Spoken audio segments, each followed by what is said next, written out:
Horrell. My name's Emma Horrell. I work for the University of Edinburgh. I'm also a UX research lead for Drupal CMS, and today I have a talk for you called Reimagining Web Publishing with AI and UX Research, University of Edinburgh Experiments. And in this talk, I'm going to share the approaches we've taken to understand some of the possibilities for using Drupal AI to help us address some of the challenges we face with our university website. So let me progress that on. So yeah, my talk is in two parts today. So to start off with, I'll provide some background information about me, about Edinburgh University, and also about Drupal. And then leading on from that, I'll start to set the scene for where AI comes in by describing our university web estate, including the websites within it and their audiences, and the challenges we face with ensuring they align to meet user needs. And then I'll move on to the second part of my talk, and I'll get into the detail of 3 Drupal AI experiments. The first, we looked at the potential for AI assistance to help our web editors or publishers. The second experiment, I'm going to share how we looked at some ways that AI could be used to appraise content quality. And then the final experiment looked at the potential for using AI to help with web search. So I'm going to cover highlights and findings from each of these. There was a lot in each of these different experiments. So if you're interested to learn more, I've written a series of blog posts about them, and I'll share the links to these at the end. All right, where's my mouse? There it is. Okay, so let's get stuck in with some background, first of all. So firstly, about me. At Edinburgh University, I head up the UX service, and the role of this service is to improve the digital experiences of all of the audiences for the university, but primarily our students and staff. And I have a small team to help me do this. And we work through a combination of user research and content design. And more broadly than the university, I run a community of practice for UX professionals like me working in higher education. There's a professional body in the UK called UCISA, so I leverage that to work with other folks working in the CMS and the UX space. And yeah, as I said at the beginning, I also contribute to Drupal as a UX research lead on their latest low-code product, which is called Drupal CMS. So I'm sure you know just a little bit about Drupal, but I'm sure you've heard of it and may know about it. But in case you don't, it's an open source content management system widely used throughout the world by higher education institutions, and it has a huge global community behind it. Part of the beauty of Drupal is its composable modules, lots of flexibility, and Drupal CMS is the newest low-code product that was launched, version 1 launched in January this year. And I'm clearly biased, but it's a CMS that's really leading the way with AI innovations and being recognized as a front runner in this space. And one of the companies that's been really instrumental in this is a company called FreelyGive, who we worked with at Edinburgh University, and I'll talk a bit more about them a bit later on. So the University of Edinburgh, well-established historic university, made up of 3 what we call colleges and 21 schools, and we're a large university. We have in the realm of 50,000 students, majority of those in person, but we also have online students too. And we have around 10,000 staff. And I guess unsurprisingly, given our size and our diversity, we have a large fragmented web estate with a diverse range of sites and associated audiences that want to look at those sites. And to give you a little flavor, here are some screenshots of those. So we've got sites that will provide subject-specific information, so School of Chemistry, School of History, but we also have sites with information about university services, both aimed at students. So for example, our career service, counselling services, but we also have sites that are aimed at staff. So for example, our HR, human resources site, finance, health and safety. And exposing a bit more of the like variability, I guess, on the student side. So some of our sites for students are aimed at prospective students, so students considering where they want to come to Edinburgh and what they might like to study. And then others are more about meeting the needs of current students. So yeah, iterating careers information and support services are two of those examples. And how the website on the how the content on the website comes into being is a distributed web publishing model. So we have staff across the university all publishing web content through a central Drupal content management system. And not all of those staff are trained content professionals. They have like varying skill sets and appetite for creating web content and engaging with a CMS. So to counter that, we offer them training in how to do it. We have a style guide that sets out the rules and conventions for how we would like web content published. And we also provide videos and guides for our web publishers to refer to as well. So you might be thinking, well, this is a talk about AI experimentation. Why am I telling you all this background information? Well, in short, I wanted to give you a flavour of how web publishing works at the University of Edinburgh to set this up for this leaves us with a number of challenges that AI could potentially help us address. So challenge number one is supporting our web publishing community, that distributed publishing community, to use the Drupal content management system correctly and consistently. Related to that, we have a challenge to ensure that the content that it produces of a high standard and in line with the rules that we expect. And connected to that, we have a challenge to ensure that the people who visit our website, so the audiences, can actually find what they're looking for, the information they need to do their tasks and achieve key goals that are critical to the university. So I'm responsible running the UX service for trying to improve the digital experiences of people at the university. So I'm always looking for fresh ways to address these long-running challenges. And that's why I was excited to look at AI. So I'm now going to get into the second portion of my talk, outlining the three experiments we did. So what we did, what we learned, and what's next. So before I get into that, just drawing on my work in the Drupal community, the opportunity to work with AI in this way came with the company I previously mentioned called FreelyGive. They are chief maintainers of the Drupal AI functionality. And so partnering with this company through the university offered mutual benefit because it offered us, the university and end users of Drupal, new ways to think about our web publishing challenges. And for FreelyGive, it gave them a way to test out the AI innovations they were developing and continue to develop in real life use cases. So I guess we brought the problems in terms of our website and the challenges we have, and they supplied the potential solutions in terms of AI interventions for us to try out with real life scenarios. So how did we get on? So the first experiment we tried was focusing on how might we use AI to support web publishers? And we wanted to look at the potential for Drupal AI assistants to do that. So you might be thinking, what's a Drupal AI assistant? So this is a simplified set of screenshots which really represents the ingredients of a Drupal AI assistant and how they work.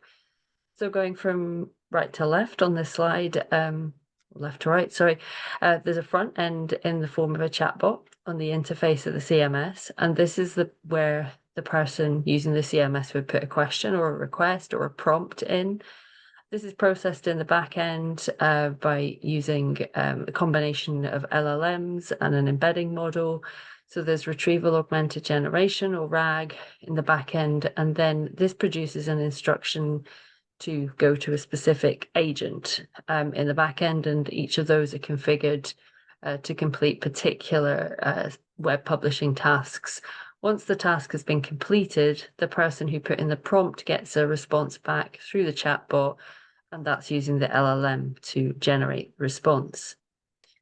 So that's an overview of the technical part, but I wanted to get into how the experiment ran. And what we wanted to do was work out, are these assistants going to be useful and are they usable for our web publishers? So we needed to design a test. And the scenario in the test was that we asked the person to use the content management system to imagine that they were editing a book publishing website. And we put them in a situation where we asked them, they wanted to be able to add visuals to the book covers to reviews that were published on the site. And then a follow-up task was to ask them, how would you present those book reviews in a way to enable your visitors to the site to view all the books on a particular topic? Because we wanted to see how they would engage with the chatbot to help them achieve those tasks.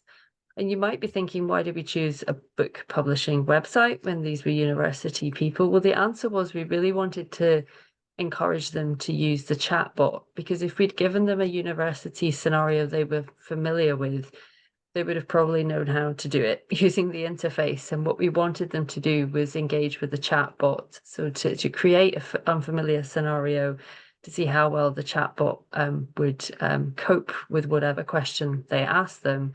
So we didn't want them to use their own knowledge to do the task. So the way we worded the tasks was really avoiding any technical or CMS or system terms, because we wanted to see how well the chatbot would deal with translating a colloquial or a conversational inquiry into technical actions. If you've worked with CMSs, you might be thinking, well, adding book covers, visuals of book covers, that's thing that you need to think about managing fields on a content type, adding images in there to allow that functionality. But we really wanted the publishers to think about asking this in their own language. So here is a short video to show you how one participant got on. So you can see them just open the chatbot, just checking it's running, yes, query, and they start to type in the question in a conversational way again, without those system names. So they just type in, they're talking about book reviews and visuals, and can you help me with that? And the agent takes a while, and then it gives them some instructions and the offer to do it for them. And they then have the choice whether to follow the instructions themselves in the interface or to ask the agent to proceed. And in this case, they ask the agent to proceed to do the work for them. And the agent then gives them an output that says, I've done the work and here's some links and you can check it. So they can then go in, have a look at the fields, and you can see that that field book cover image has been added in there. So the agent has completed the work. Okay, so far so good.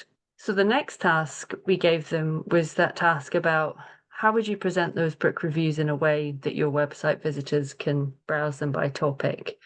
So what this was really about was seeing if they could, if the agent could create a taxonomy with tags that could be displayed. So Drupal views would be one way to do that. So let's see how that went. Okay, yeah. So again, they start typing in the query in a conversational way. Before they completed the query, what they've done is they've scrolled up to read the instructions from the previous task. And that showed us that they were getting understanding of how things were getting done so that they might ask the agent the right kind of query. So they ask it to add in different genres for grouping. And what they also do, and they give it some examples of genres that the agent might group the books by. And so they put in romance, action. They got very carried away with thinking about different types of books, this particular participant. So they were really enjoying engaging with the chatbot here.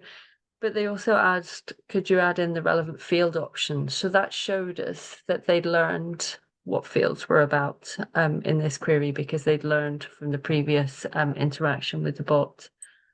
They ask it to add in the fields. The Drupal agent then says that it's done that. And there they go. There are those fields.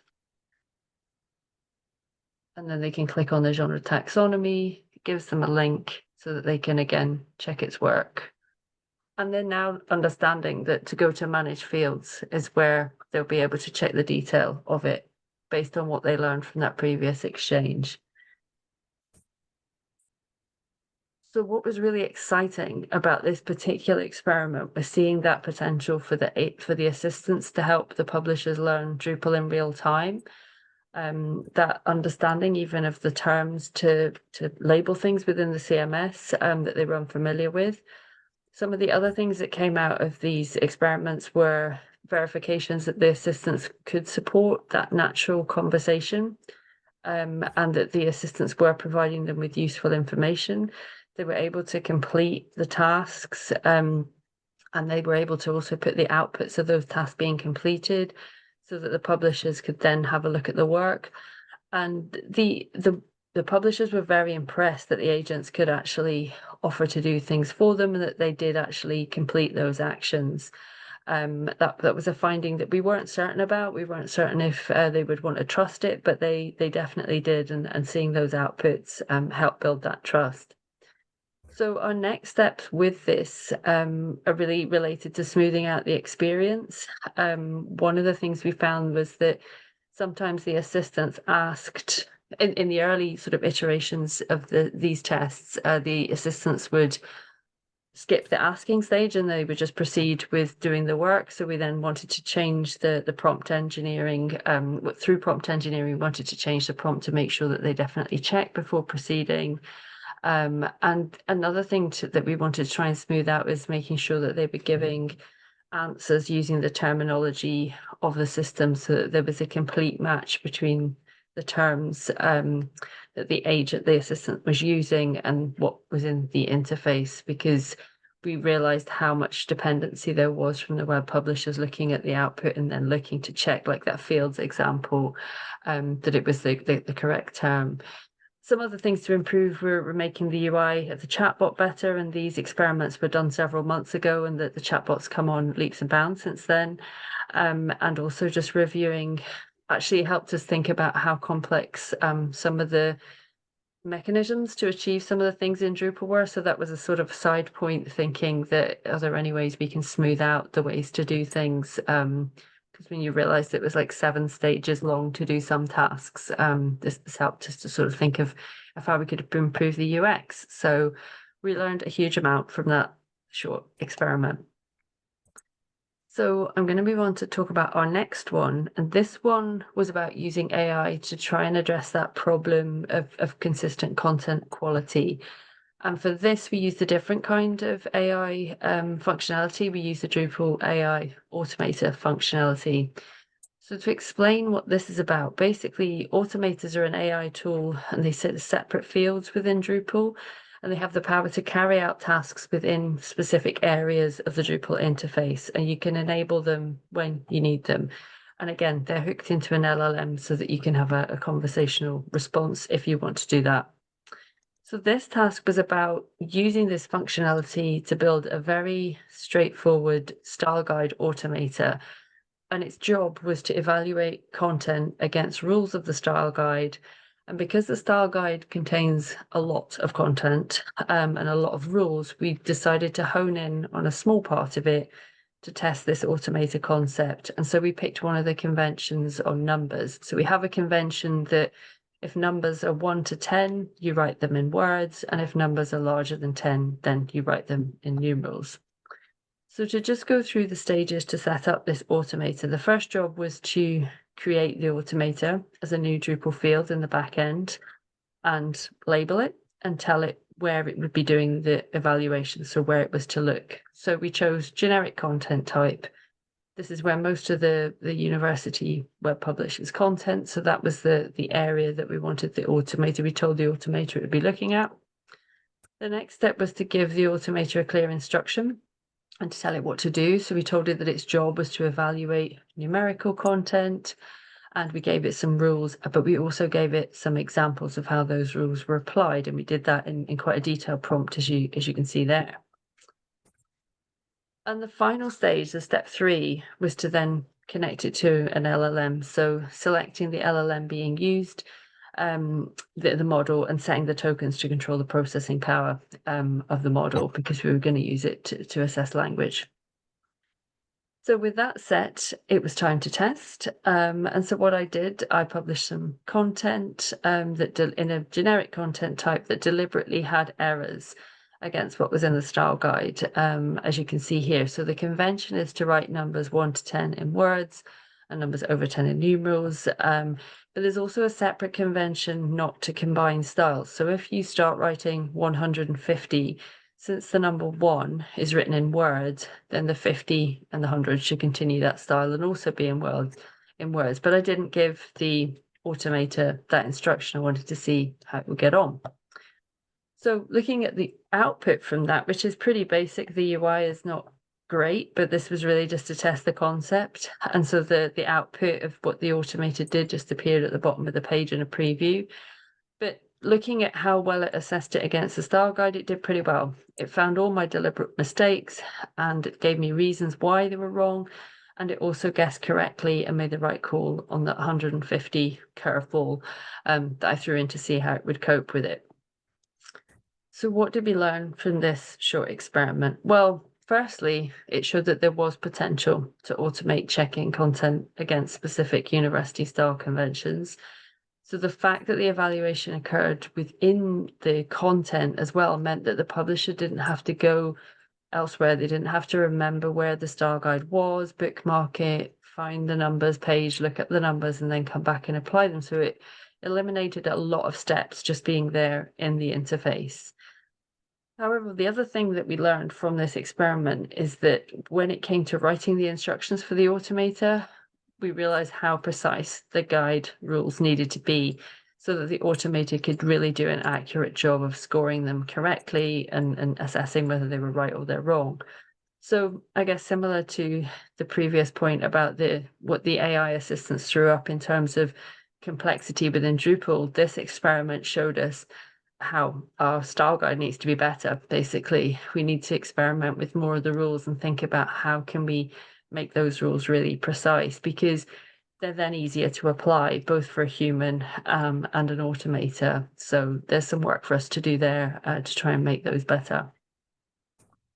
All right, on to the third experiment. So the first two experiments that I've talked about have been very much looking at the back end, focusing on that the editor experience, the web publisher experience, easing their content creation process, and also helping them learn the system. But the university still has a huge challenge in terms of the audiences to find the content. And search has for a long time and is increasingly becoming the go-to for starting. So people would either go to our search box from our homepage or any page on our website, but increasingly they're just going into Google, as I'm sure we're all aware, and then just like either using the AI overview to give them the information without a zero click, without even going to the website. And this diagram gives an overview of like traditional search and how we have search enabled on our website currently. So it's a standard keyword search model. So the data comes, the search works by the data coming from a website being indexed. And then a user query goes through the same index. There's a match for keywords, and that typically returns the standard set of results, which are then ranked in order against the keyword matches. So another type of search that's being increasingly popular and more enabled by AI, because it includes the AI in the form of the embedding model, this can enable search based on meaning. So the data from the site is indexed. The AI takes that data, turns it into numerical format, so that the embeddings or the vectors, then the user query goes through the same AI embedding model, and the vectors from this are then used to query the vector database. Here the vectors are sorted and assessed for compatibility, and then the results returned based on the meaning of the user's original query, not just the keyword, not the keywords. So the responses tend to be fewer than you would get for traditional search. So the ideal scenario would be a combination of both of these searches, the best of both worlds. So you can support keyword matches, but also support meaning-based searches. And this is where a technology that we enabled in Drupal called AI boosted search comes in, and probably exists in other CMSs as well. So it takes both sets of search results and it consolidates them and then lists them with the vector search results based on meaning first, and then follows the top results on keywords. And with the help, again, of Freely Give, the company I previously mentioned, we enabled this on one of our university websites out of the web estate, the one for our School of History, Classics and Archaeology. And we compared the kind of search results for that same query about history courses based on traditional search with no AI compared to the AI boosted search, as in the process that we've got here. And what we found from this one query and those two types of searches was really interesting. And there's some example search results pages here. Hopefully you can see that. But the traditional search top results supplied links to pages with anything about history and courses. And this included quite a few irrelevant links. So for example, to courses, example courses, pages about course credits, general information, and even a page with the history of the School of Chemistry because it was picking up the word history. But the AI boosted search was more precise. It picked up content about history degrees and history courses. And what we learned from comparing even just this set of two different search results was another problem to be resolved about our site. Not necessarily a problem, but an observation that the content in our site contains terminology that we apply within the university, but the wider world doesn't know about. So our audiences may come to us looking for history courses, but we call them degrees or programs. So where our audiences may think of courses, what they don't know is that we call them degrees. And similarly, where our audiences may think of modules as the parts that make up a degree, we internally call these courses, and that's what our content says.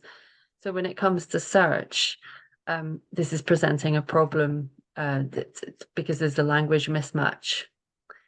So to address this and try and improve the search results, we needed some way of telling the AI to differentiate. And for this, we turned to our old friend, the Drupal AI assistant, with the chatbot on the front end.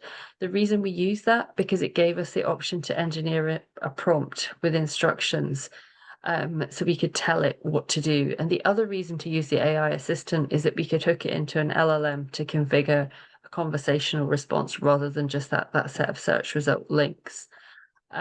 So we enabled that, and we wanted to test it out and see how well it went.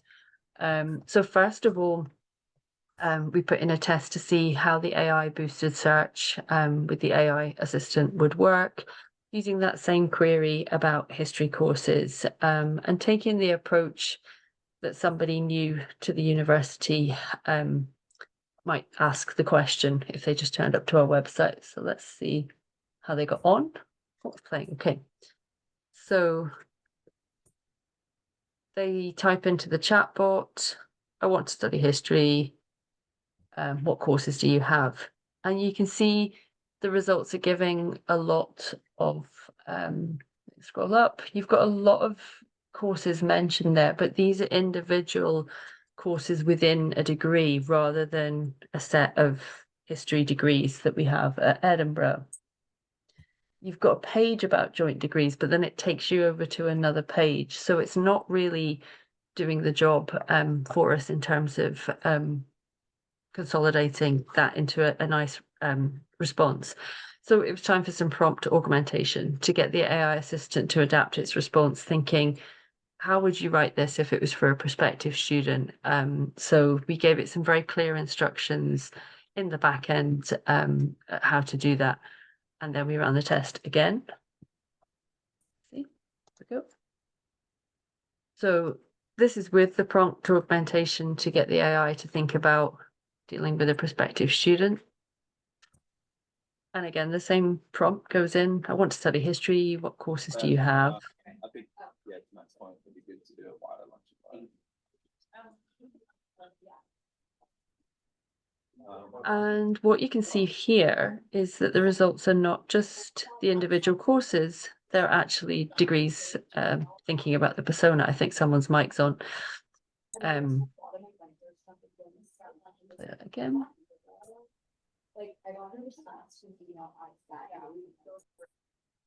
So it was an improved results set from that. I'll just play it again quickly because I'm not sure if anybody heard what I was saying there. Want to study history courses? What courses do you have? This time the results, sorry, I'm turning that way because I can see the screen repeated there. You've actually got a list of MAs. So those are Masters of Arts degrees and links to those individual programs. So for somebody new to the university thinking, I want to study history, it's a better set of results due to that prompt engineering that we did. So consolidating some of the findings from this experiment were that AI-boosted search really had the potential to improve the quality of search results because it could bring results based on meaning as well as keywords.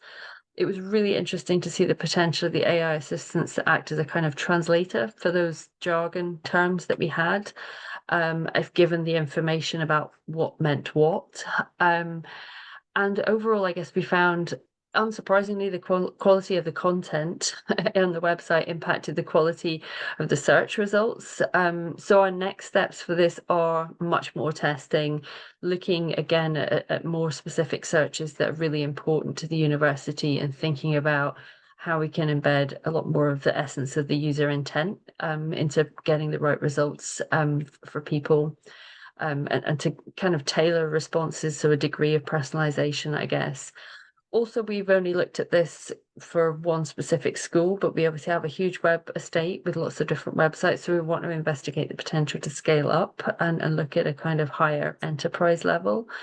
And now we know a bit more about how we can iterate and improve. We want to do some testing with users, so end users, prospective students, to see what they make of it, how they feel about AI boosted search, and if we can fold learnings into that with trying to improve the content in line with user needs as well.